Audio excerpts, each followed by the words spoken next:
بسم اللہ الرحمن الرحیم۔ السلام علیکم عزیز طلباء، عربی گرامر کی ایک اور سبق کے ساتھ میں محمد اقبال۔ ہمارا اردو جملوں کو عربی جملوں میں تبدیل کرنے کا سبق چل رہا ہے۔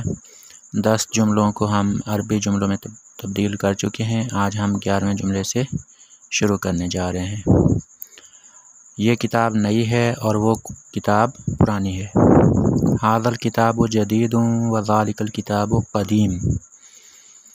یہ کار علی کی ہے اور وہ خالد کی ہے۔ ھذہ السیارۃ لعلی و تلک لخالد۔ اب ان جملوں میں واو زبر وا کے اوپر جو جملوں کے درمیان میں آ رہا ہے، واو زبر وا کو پچھلے حرف کے ساتھ ملا رہا ہوں، اس کو ادغام کہتے ہیں، اور ادغام کا قاعدہ انشاءاللہ آپ جلدی پڑھنے والے ہیں۔ 13واں جملہ ہے، یہ دروازہ کھلا ہے اور وہ دروازہ بند ہے۔ ھذا الباب مفتوح و ذالک الباب مغلق۔ ہم آگے مغلق پر وقف کر رہے ہیں، اس لیے ہم نے مغلق نہیں پڑھا۔ یہ گھڑی کس کی ہے؟ یہ عباس کی ہے۔ لمن ھذہ الساعۃ؟ ہی للعباس۔ گھڑی کے لیے لفظ الساعۃ استعمال ہوا ہے۔ کیا یہ گھر ڈاکٹر کا ہے؟ یہ ایک سوالیہ جملہ ہے۔ نہیں، یہ ٹیچر کا ہے۔ اھذا البیت للطبیب؟ لا هو للمدرس۔ 16واں جملہ ہے، کیا یہ سائیکل مؤذن کے بیٹے کی ہے؟ ہاں۔ اھذہ الدراجۃ لابن المؤذن؟ نعم۔ 17واں جملہ، یہ لڑکا کون ہے؟ وہ ایک طالب علم ہے چائنا سے۔ من ھذا الولد؟ هو طالب من الصین۔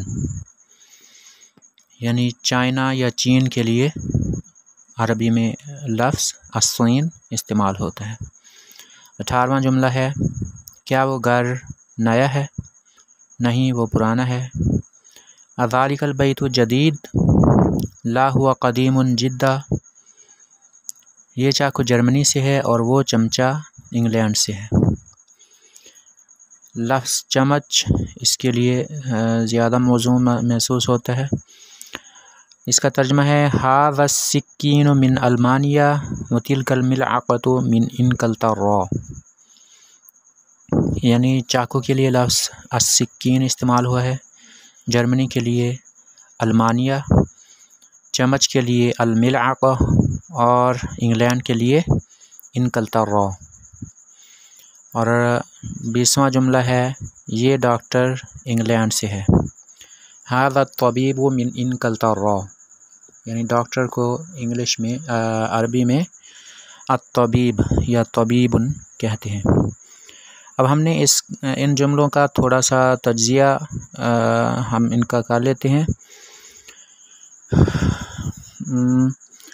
ھذا الکتاب، یہاں پر ھذا اس میں اشارہ ہے اور الکتاب بدل ہے۔ اسی طرح سے ذالک الکتابوں میں ذالک اس میں اشارہ ہے اور الکتاب بدل ہے۔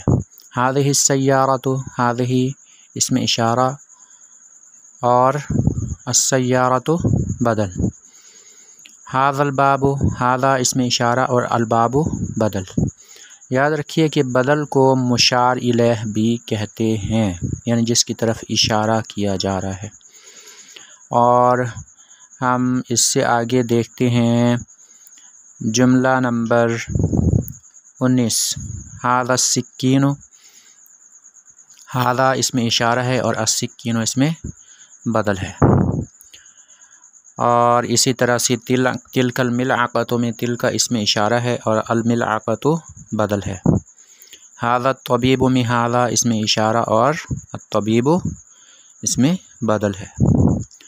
میں نے آپ کو بتایا کہ بدل کے لیے مشار الیہ کا لفظ بھی استعمال ہوتا ہے، اور جب آپ باقاعدہ ترکیب کرنا شروع کریں گے تو آپ دو طرح سے، کم از کم 2 طرح سے اس کی ترکیب کر سکیں گے، ایک بدل بول کر اور دوسرا مشار الیہ بول کر۔